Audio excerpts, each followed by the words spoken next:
결혼은 삶에서 가장 중요한 사건 중 하나로 여겨져 왔어요. 나이가 좀 있어지면서 주변에서 결혼하는 친구들의 이야기를 듣면서 결혼에 대한 고민도 많았죠. 어떤 배우자를 만나 어떤 가정 환경에서 삶을 보낼지 알 수 없어서 조심스러웠어요. 그래도 결국 사랑만으로 결정할 수 없는 일이라고 생각했죠. 제 남편과의 연애를 시작할 때 남편이 살아온 이야기를 들었을 때는 처음에는 조금 충격적이었어요. 그러나 그의 어려움을 극복하며 더욱 강해진 모습에 매료되었죠. 남편의 가정 환경이 다른 사람들과는 다르다는 이유로 거리를 두었지만 서로를 이해하고 존중하는 마음이 우리 사이를 더욱 가깝게 만들었어요. 결혼을 결심한 이유는 결국 남편이 자신의 어려움을 극복하고 성장해 온 모습을 보며 더 나은 미래를 꿈꾸는 결심력 있는 사람이라고 느꼈기 때문이에요. 부모님의 이혼으로 상처를 받았지만 그 경험을 이기고 앞으로 더욱 강해져서 함께 살아가겠다는 다짐을 했어요. 내가 생각했던 것보다 더 많은 일들이 있었다. 한 명만 데려가야 했다고 생각했는데 어머니는 둘 다 가져가야 했다. 여전히 우리 부모님이 이혼한 이유는 모르겠다.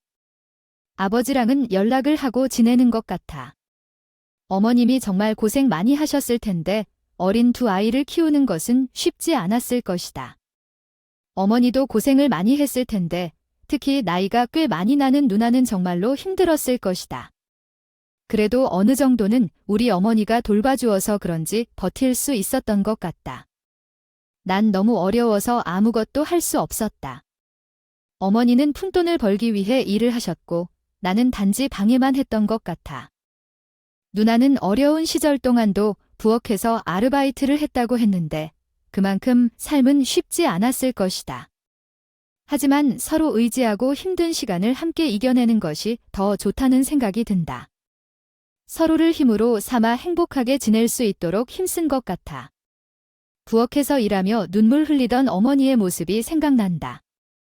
남편은 시어머니와 나에게 효도를 하는 것을 강요할 생각은 없다고 했지만 내 마음속엔 그런 생각이 있다. 아무리 힘들어도 행복하게 살 수 있도록 노력해야겠다. 시간이 흐를수록 남편은 그동안 보지 못했던 면을 보게 되었어요.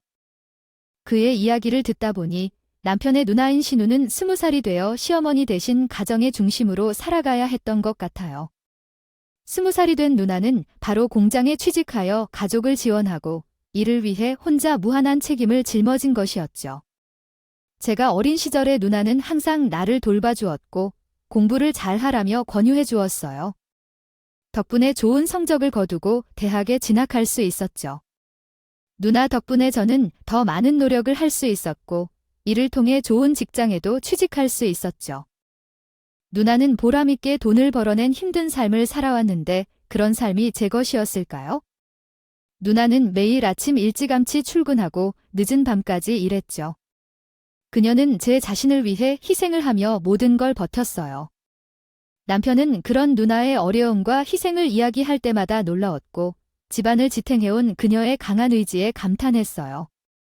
그 당시에 여성이 일자리를 가질 수 있는 것도 드물었는데 신우는 남편도 고향도 돌봄하며 매 순간 헌신했기에 지금처럼 바를 의미 있는 삶이 가능했던 것이라는 생각이 들었어요.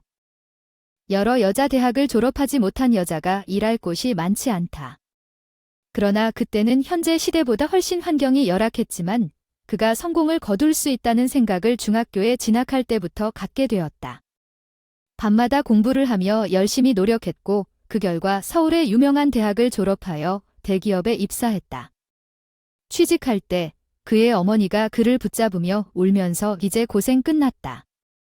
하려는 대로 살라고 조언했다. 신우는 남편을 안아주며 원하는 대로 살아가고 있다고 하며 그 말에는 오열했다.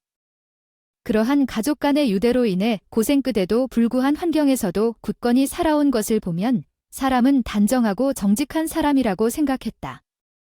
결혼하게 되었고 남편은 항상 시어머니와 신우의 희생에 감사한다. 처음에는 거리감을 느끼기도 했지만 이야기를 들을수록 나 또한 남편과 같은 생각을 하게 되었다. 결론적으로 누나의 희생에 대해 알게 되면서 이해할 수 있었고 다단계에 빠져 돈을 탕진한 적도 있었습니다. 그럴 때마다 뒷수습은 늘 신우이가 했고 남편은 시어머니보다 신우에게 더 의지를 하게 되었습니다. 솔직히 저도 그랬을 것 같아요. 시어머니도 돌이켜보면 본인 실수로 인해 낭비하지 않아도 될 돈을 다 날렸으니 신에게는 꼼짝도 못하는 사람이 되었습니다. 집안의 기둥은 아들인 남편이라 말을 하면서도 실질적인 기둥은 신임을 늘 간직하고 있었습니다. 이러한 사정을 듣고 결국 나는 마음을 굳혀 결혼을 결심했습니다. 시댁 식구들과의 첫 만남은 설레여서 기억에 오래 남았습니다.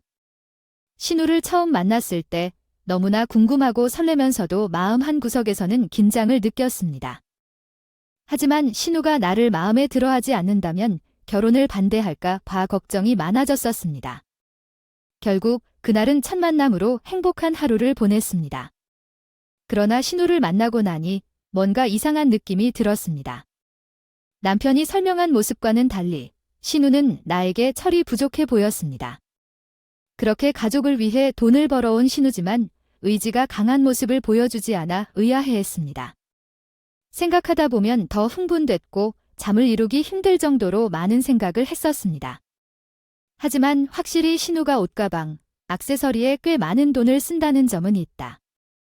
그러나 그에게 돈 모으기가 버릇처럼 몸에 배어있는 습관이라고 생각한다.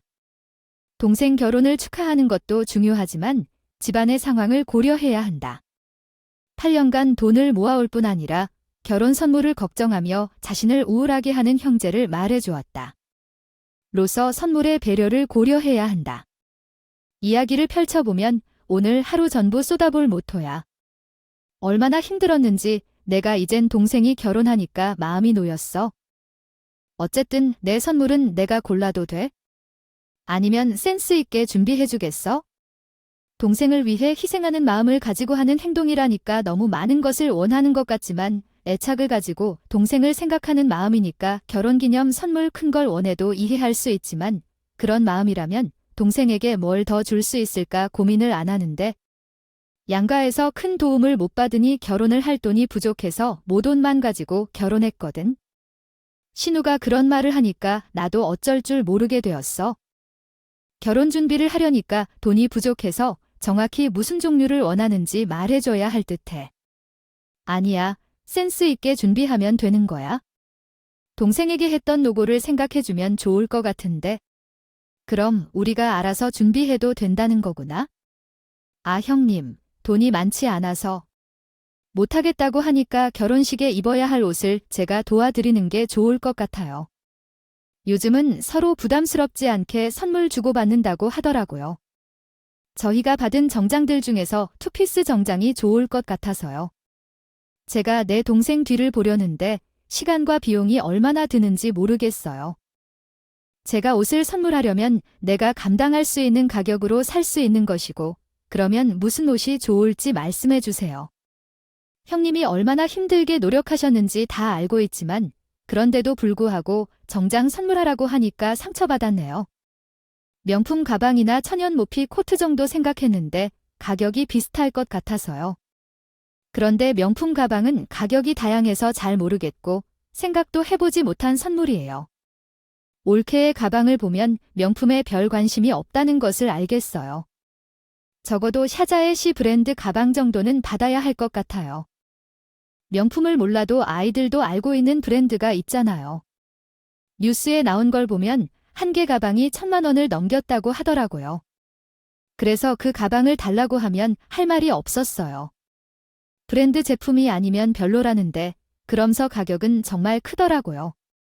결혼 선물로 줄 여력도 없었고 어머님도 돈을 없어서 도와줄 수 없다고 했어요. 집 상태도 비슷해서 부담스러워요. 다른 이유로는 있겠지만 도움 없이 결혼한 결과라서 어려운 상황이었어요. 요즘 소셜미디어에 옷 선물 중에 나가지 않나요? 그 가격으로 혼수를 채우려면 좋겠다는 생각이 들었어요. 아이 남긴 돈으로 일을 도와줘야겠다는 말을 하는데 누나님이 무슨 말씀을 하는지 알아요. 우린 도와줄 수 없다는 돈이 없어도 끌어다가라도 좋은 걸로 해주어야 한다고 생각하죠. 나는 남편의 일을 볼 땐 무슨 말을 해야 될지 잘 알아요. 우리 상황은 조금 어려워서 선물을 주고 싶다는 것만 이야기할 뿐이에요. 남편이 취직을 할 때 도와준 걸 다 알아요. 그래도 부담이 크다고요. 전 남편에게 눈길을 돌리고 싶을 때도 있었지요. 아직 경제적인 도움이 필요해요. 그러더군요. 그 감사함은 당연히 아시겠죠? 남편의 입장에서는 명품 가방을 선물하는 것이 고민될 정도로 많이 받았다는 것도 알고 있어요. 저도 이해를 하려고 해봤죠. 하지만 우리 형편을 생각하지 않을 수가 없어요. 우리가 돈이 많지 않았고 결혼은 거의 빚으로 하는 것과 다름이 없었기 때문이죠. 그 돈이 있다면 당장 급하게 필요한 것에 사용하는 것이 맞다고 생각했어요. 어쨌거나 나는 결혼 선물을 받을 것을 기대하고 있으니까 요즘 젊은 사람들의 입장을 고려하여 너무 화려한 것이 아닌 간단한 것으로 준비해주면 좋겠어요. 신우가 인사를 하고 건물 바깥으로 나가자마자 나는 남편에게 말했어요. 물론 신우가 고생한 것을 잘 알겠지만 누구라도 가족을 위해 희생해야 한다면 내가 키운 비용을 고려하여 선물을 해주어야 해. 부모님께서 나를 키우신 것과 내가 동생을 도와주는 것은 전혀 다른 느낌이야. 부모는 자녀를 키워야 하는 의무가 있지만 왜 그런 의무가 있는 건지 모르겠어. 당신의 친아버지도 나를 키우지 않고 떠나셨는데 그러니까 우리 부모님도 나를 위해 희생을 했겠지. 그런데 왜 우리 아버지의 이야기를 꺼내면 듣기도 싫어할까? 어떻게 나에게 상처를 주는 말을 할 수 있을까? 나는 당신을 상처 주려고 그런 말을 한 건가요? 세상에는 다양한 가족이 있고 가족을 위해 희생하는 것은 어느 집에나 있는 일이야. 이 말을 하고 그 사람은 그동안 자신의 입맛에 맞게 겨울 생활을 견디며 지내는데 이제 나이가 들면서 조금 더 멋있게 살고 싶어졌다는군요. 그런데 브랜드 명품 가방이나 모피 코트를 원하는 것은 말도 안 되는 소리라고 생각하는 남편이 있었다고 합니다. 어디까지나 그런 가격에 대해 감이 없던 것이겠죠. 결국 여러 논란 끝에 해결책을 찾기 위해 문제를 토론했고 남편은 자신이 더 큰 애정을 느끼는 누나에게는 브랜드 명품 가방을 사는 것은 적절하지 않다고 생각했던 것 같습니다. 그와 대화를 거듭하다 보니 브랜드에서 가방을 사면 200만 원에서 300만 원 정도 한다는 사실에 대해 알아보게 되었고 결국 누나가 이해할 만한 가격이라고 판단해서 화해했다고 합니다. 나는 의견을 주장하고 나서기 어려울 것 같아 20에서 30만 원 정도 하는 가방이었어요. 조금 비싸다고 해도 전혀 감당할 수 없는 금액은 아니었고 극적인 해결책을 찾아 신우에게 연락하여 가방을 고르도록 했어요. 물론 비브랜드 제품이었는데 형제님, 우리가 가방을 선물하려 하는데 브랜드 제품은 현실적으로 조금 어려울 것 같고 브랜드에서 고른 게 좋을 거라 생각해요. 최근 나온 신상 토트백이 있는데 200만 원 중반대라고 하더라고요. 그 정도면 부담이 적을 것 같아서 형제님도 원하시는 명품 가방이 될 것 같아요.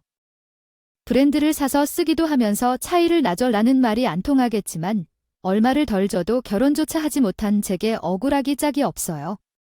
그러니 브랜드가 모자랄 판에 젖져다 주면 좋은 것을 받아도 부족할 텐데 말도 안 되겠죠. 라며 저를 욕하더랬어요.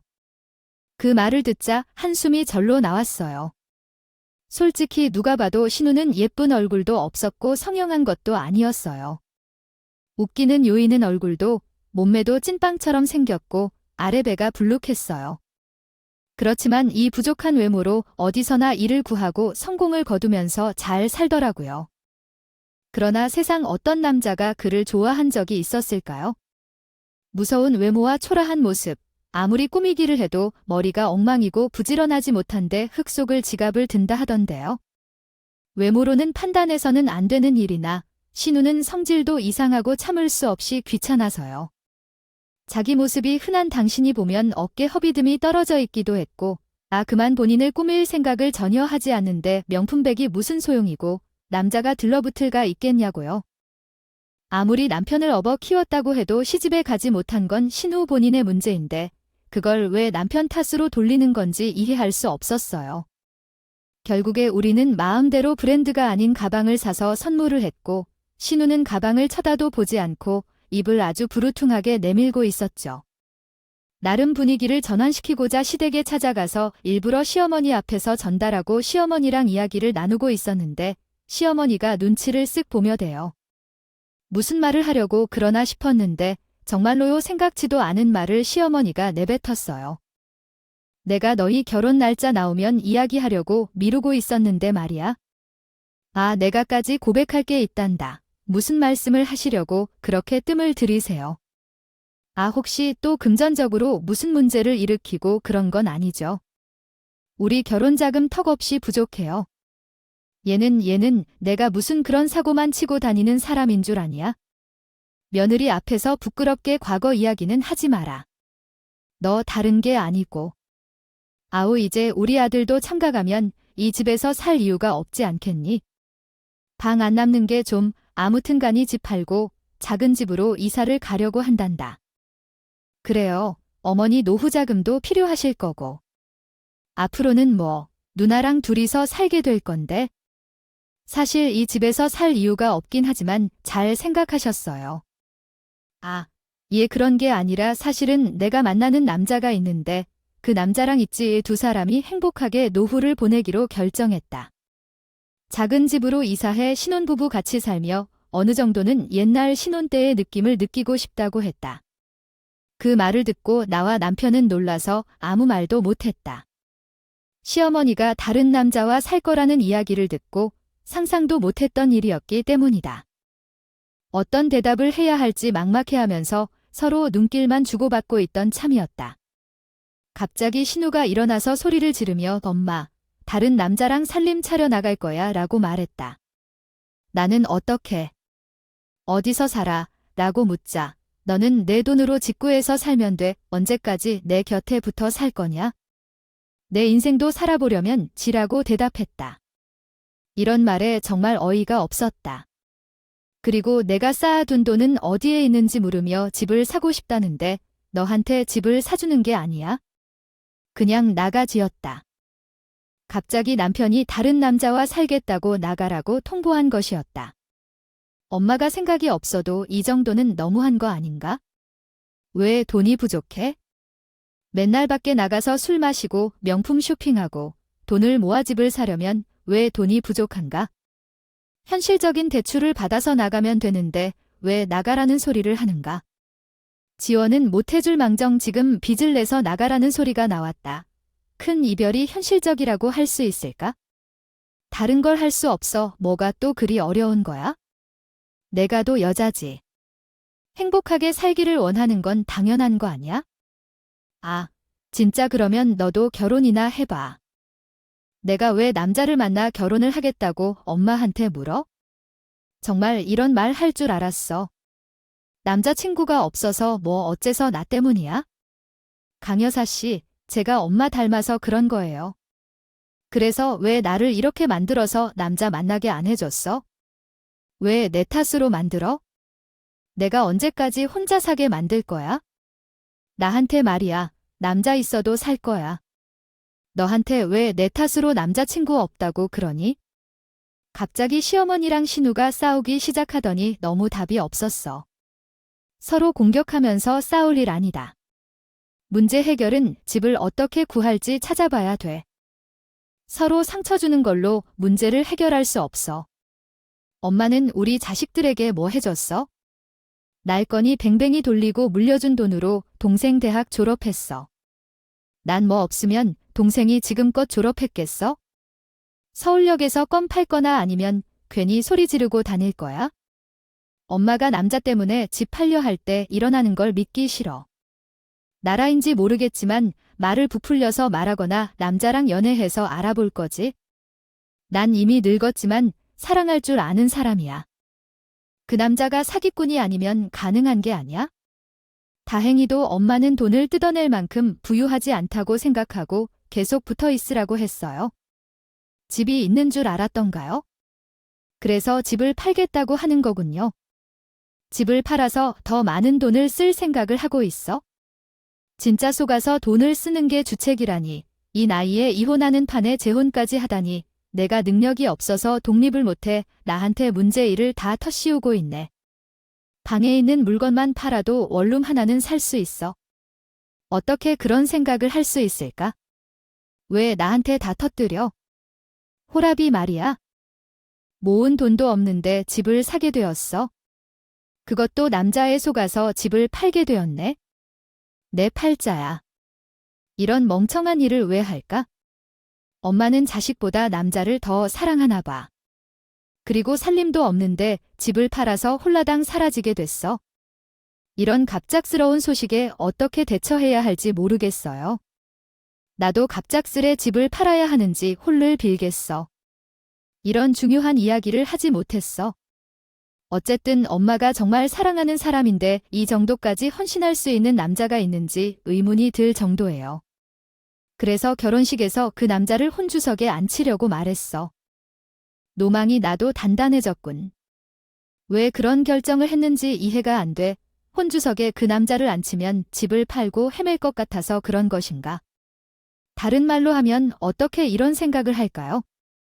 회사 혼이 도두부록 나오려 했었는데 여기에는 만만하게 혼주석에 앉히겠다더군요. 제가 이런 생각에 빠지고 나서는 저도 모르게 정신이 혼미했죠. 남편도 저도 뒤로 넘어가는 줄 알았어요. 만약 신우가 없었다면 더 큰 문제가 될 뻔했어요. 서로를 싸우며 맹비난하다가 머리가 터질 것 같은 느낌이 들었고 일단 중지했지만 서로 생각을 정리할 시간을 갖자고 말했다. 그리고 집으로 돌아왔다. 일을 어떻게 할지 고민하고 있었는데 어느 날 시어머니가 연락을 했다. 집을 사고 싶어하는 사람이 나타났고 아주 좋은 가격에 집을 팔게 되었다. 이사할 집을 아직 구하지 못했는데 그 남자의 집에 잠시 머물기로 했다. 그로 인해 신우와 남편은 오갈 곳이 없어졌고 아직 신혼집을 구하지 못해 남편은 제가 혼자 살고 있는 원룸에 들어왔다. 남편은 같이 지내면 된다고 했지만 신우는 오갈 곳이 없어진 상황이다. 시어머니의 빠른 결정에 놀랐지만 가장 놀란 것은 신우였다. 신우와 시어머니의 관계가 무너지고 시어머니는 그 남자와 함께 지내고 있다. 지금은 어디서 살고 있는지 알 수 없다. 집을 급히 구해야 하는데 정말 어려울 것 같다. 이런 상황 때문에 머리가 아프고 어지러워졌다. 남자 때문에 딸을 버리고 나가는 것이 말이 되는 소리일까? 그런데 집 한 돈도 나에게 나눠주지 않았다. 돈이 있다면서 홀로 떠나며 물건을 챙겨나가 버렸다. 현재 집을 구하려고 대출을 알아보고 있지만 100% 대출이 어렵다고 한다. 돈을 빌려달라는 말을 하더라. 신혼집을 구하려면 직장인 대출을 알아봐야 한다. 형님도 알아봤지만 전세금을 100% 얻는 것은 어렵다. 대출 지원이 없어서 우리도 돈을 긁어 모아서 준비를 해야 하는 입장이라 형님이 도와주긴 어려울 것 같아요. 가족이라는 것이 말이야. 내가 희생해서 키워준 동생들이 중요한 순간에 등을 돌리고 있네. 이게 무슨 가족이야? 내가 동생을 위해 얼마나 희생했는데 이거 하나 못 도와주겠다고? 진짜 억울해서 이렇게는 못 죽는다. 신우가 생떼를 부리며 이야기하면서 그렇게 되니 결혼을 뒤집어야 할까 고민이 들었어요. 그래도 너무나도 사랑하는 남자이기도 했고 신우의 마음도 이해가 안 되지 않았다. 내가 평생을 희생해서 키운 남동생이나 다름없는 존재라고 하니까 남편이랑 결정을 놓고 고민하며 결국 집을 구하는 부분에서는 도와줄 수 없지만 결혼 후에는 선물로 가전제품 하나는 준비하자고 말했어요. 결혼 날짜를 잡고 준비를 하던 중 모르는 번호로 전화가 왔어요. 보통 모르는 번호는 잘 받지 않는데 이상하게 받아야 할 것 같은 느낌이 들었어요. 받으니 의외의 인물이었어요. 전화를 걸어온 사람은 남편의 친아버지, 즉 시아버지였습니다. 아들이 결혼을 한다는 소식을 들었어요. 모바일 청첩장에 있는 번호를. 아들의 결혼 소식을 듣고 전화를 걸어보기로 결심했습니다. 상대방은 아들의 어린 시절 이야기와 이혼 경험이 없다는 얘기를 했는데 전화 한 통이라도 받고 싶어서 용기를 냈습니다. 결혼식에 참석하고 싶고 며느리도 만나보고 싶어서 전화했습니다. 상대방은 남편과 상의해 보겠다고 했고 전화를 끊었습니다. 몇십 년 만에 연락이 오니 어떻게 대해야 할지 고민했지만 결국 남편에게 사실을 고백했습니다. 남편은 아버지를 혐오하는 모습을 보여주었고 단 한 번도 연락하지 않은 상황을 얘기했습니다. 돈이 필요한 때 무시하던 상대가 이제 와서 왜 찾느냐며 불만을 터뜨렸습니다. 나는 이야기의 주인공이기는 하지만 상태 안 좋았다. 내가 알지 못하는 한 자상하고 그리움이 담긴 목소리처럼 느껴졌다. 그럼에도 불구하고 친부를 만나는 것이 나쁘지 않으리라 생각했다. 자주 연락하고 지내는 것이 아니라 결혼을 하고 시작하는데 한번 만나봐야 할 것 같아 싫었다.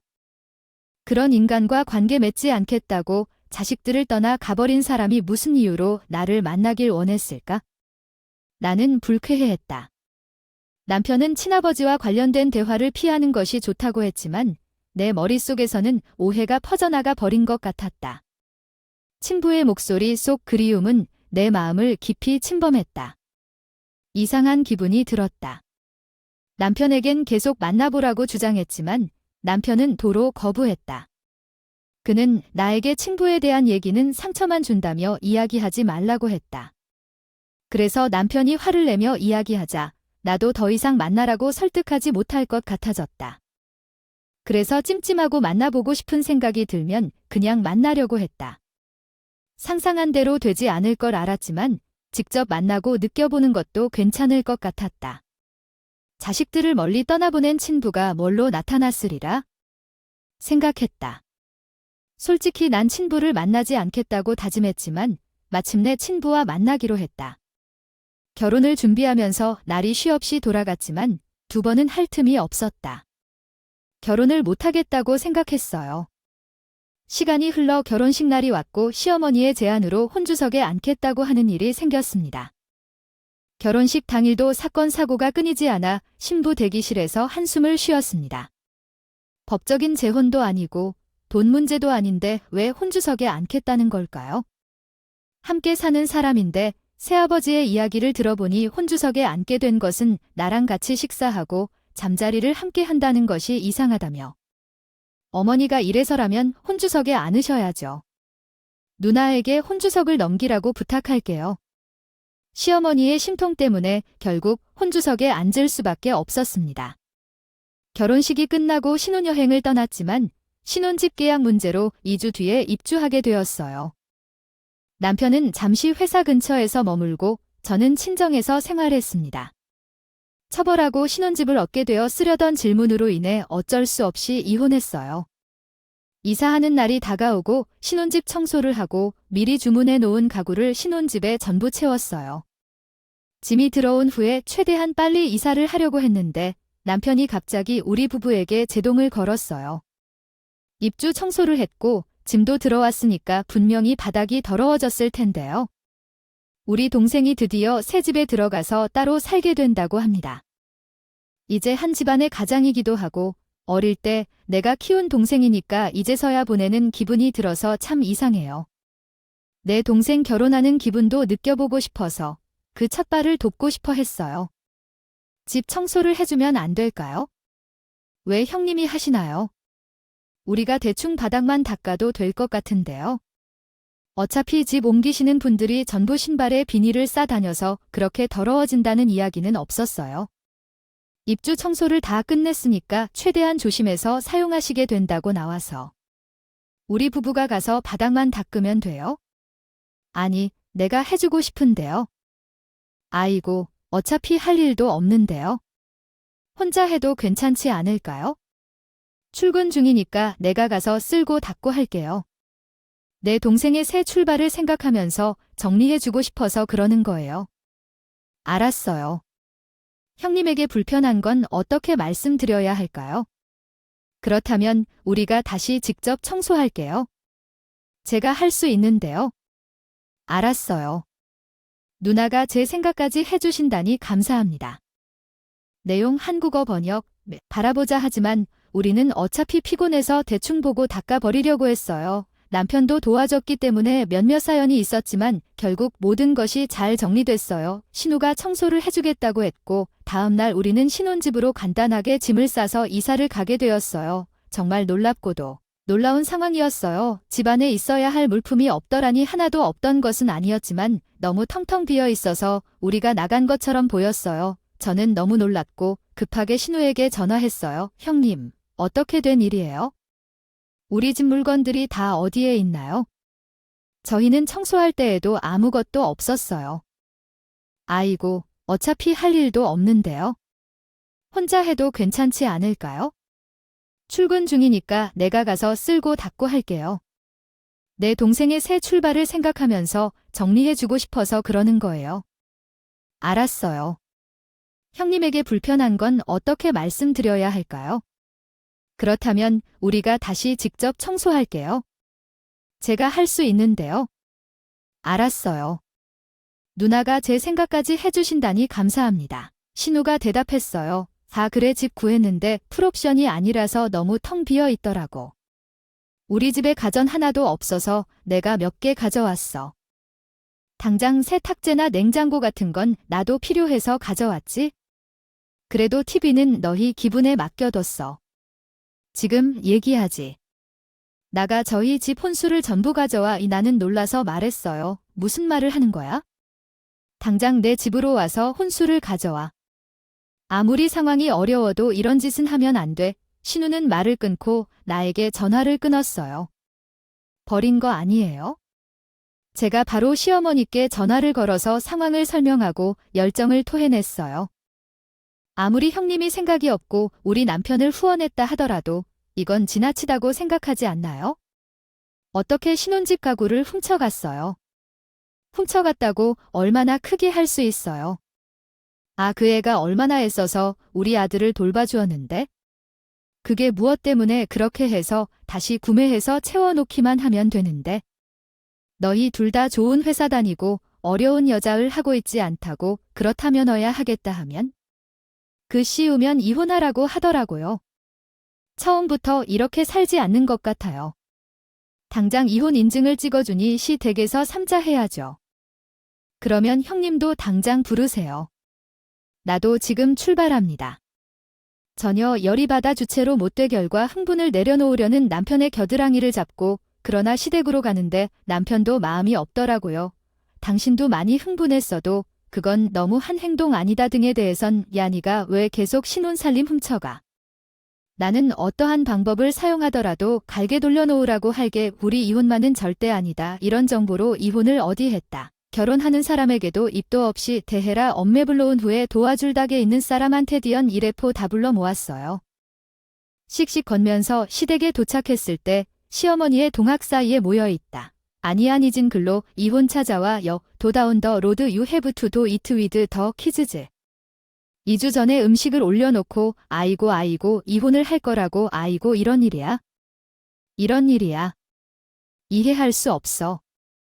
당신도 어차피 맞불리 할 거야. 지금은 어린애도 없는데 아무것도 없는 불쌍한 누나. 그 정도도 못 해주는 건 몇 달 모아서 혼수를 다시 사면 돼. 왜 우리 돈으로 사는 혼수를 형님한테 다 주어야 해? 그 이유를 모르겠어? 당장 다 돌려주세요. 그러면 한 번만 용서할게. 이해할 수 없는 건 나야 나. 제 돈을 돌려주세요. 지금은 돈 다 내놓아. 올해의 제 학비와 생활비까지 책임져준 사람이 나라. 그 순간에 나도 웃음이 터질 뻔했어. 경직되어서 순간에 현관벨이 울렸고 도와줄 구세주가 도착했다는 걸 알았어. 현관문을 열자 무슨 일인가 하고 보는데 친아버지가 나타났어. 다들 친아버지를 알아보고서는 경직되었어. 그 사람은 남편의 친부. 이런 짓이야. 이런 짓이야. 엄마 아빠 사이가 어떤지 모르면서 친아버지를 부르는 건 말이 안 될 거야. 당신 나 몰래 아버지와 연락하고 있었어.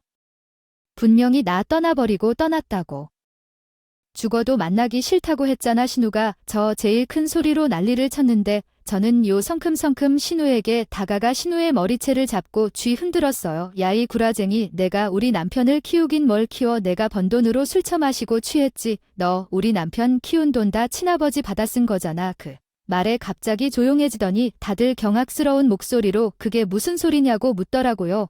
특히 곁에 신우의 돈으로 생활을 한 줄 알았던 남편이 제일로다 경악해서 저에게 전부 다 말을 하라고 난리를 셨어요. 무슨 소리냐, 누구 돈으로 뭘 해 하면서 믿을 수 없다는 목소리로 말을 하길래 제가 전부 속 시원하게 털어주었어요.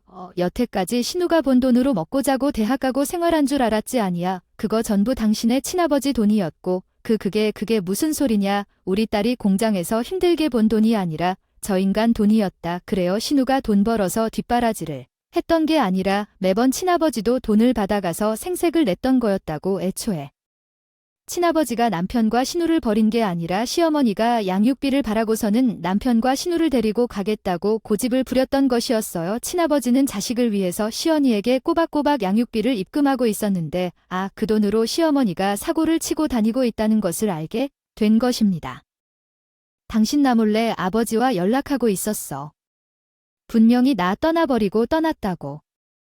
다단계에 쏟아붓지를 않나. 제비한테 걸려서 돈을 전부 다 갖다 마치고는 버림받지를 않나. 아이들을 위해서 쓰는 돈이 없다는 것을 알게 된 시아버지가 양육비를 끄는 것이었고 신우가 친아버지를 찾아가 양육비를 요청했다. 친아버지는 생각해보니 자긍심이 있다고 생각하여 돈을 주기 시작했고 학원비, 대학 등록금, 생활비 등을 모두 지원했다. 신우는 돈을 받아들이면서 미끄러져 가고 있었다. 더군다나 혼수도 뜯으려고 했다. 정말로 모든 것을 빼앗으려고 했다.